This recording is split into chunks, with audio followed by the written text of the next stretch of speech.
it's Niamh in Tully Nurseries and welcome to this week's YouTube video. There's so much in the media at the moment and there's a lot featured of bloom about bee-friendly plants, so we're encouraging you all to have a section in the garden centre of bee-friendly plants to encourage your customer to be bee-friendly. This bee-friendly symbol you will see on the front of our Bella Bloom labels.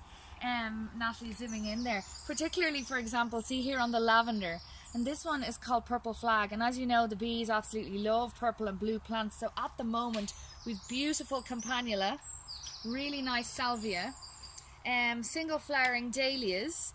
For something a bit more shrubby, mint chocolate has purple flowers. There's Caradonna, and this is beautiful Digitalis Pink Panther, and the bees love getting in there. So have a look at our list. We have lots of bee-friendly plants to choose from.